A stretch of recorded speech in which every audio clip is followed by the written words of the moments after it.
Hello friends, welcome to our channel food మజా. ఇవాళ మనం చేయబోయే రెసిపీ చాలా సింపుల్గా, చాలా త్వరగా, అలాగే చాలా రుచిగా ఉండే రవ్వ కేసరి. దీనికి మనకి కావాల్సిన పదార్థాలు కిస్మిస్, కొబ్బరి, బాదాం, ఇలాయచీ, 1 కప్పు బొంబాయి రవ్వ, 1.5 కప్పు చక్కెర, నెయ్యి.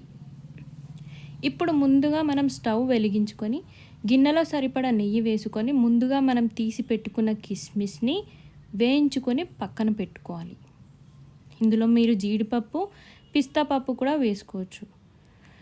తర్వాత కొబ్బరిని వేయించుకొని అలాగే బాదాంని కూడా వేయించుకొని పక్కన పెట్టుకోవాలి. ఇందులో మరికొద్దిగా నెయ్యి వేసుకొని 1 కప్పు బొంబాయి రవ్వని వేసి కలుపుకుంటూ కలర్ కొద్దిగా చేంజ్ అయ్యే వరకు వేయించుకొని పక్కన పెట్టుకోవాలి. అందులోనే 3 కప్పుల నీళ్లు పోసుకొని బాగా మరగనివ్వాలి. ఇక్కడ నేను 1 కప్పు బొంబాయి రవ్వ తీసుకుంటున్నాను కాబట్టి 3 కప్పుల నీళ్లు తీసుకుంటున్నాను. మీరు ఎంత రవ్వ క్వాంటిటీ తీసుకుంటున్నారో దానికి 3 నీళ్లు తీసుకోవాలి. తర్వాత మరిగిన నీళ్ళలో ముందుగా వేయించి పెట్టుకున్న రవ్వను వేసుకోవాలి. రవ్వను ఉండలు కట్టకుండా కలుపుతూనే ఉండాలి.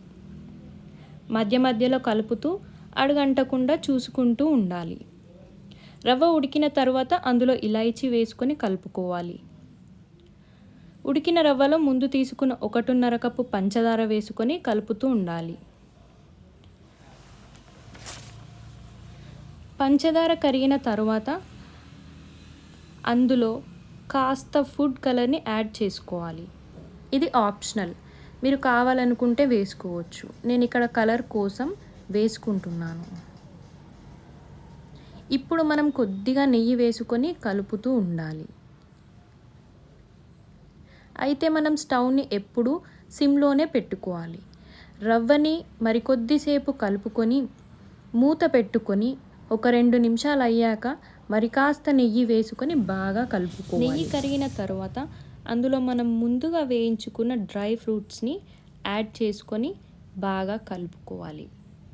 అంతే, ఒక సర్వింగ్ బౌల్లోకి తీసుకొని మరికొద్ది డ్రై ఫ్రూట్స్తో గార్నిష్ చేసుకుంటే వేడివేడిగా గుమగుమలాడే రవ్వ కేసరి రెడీ.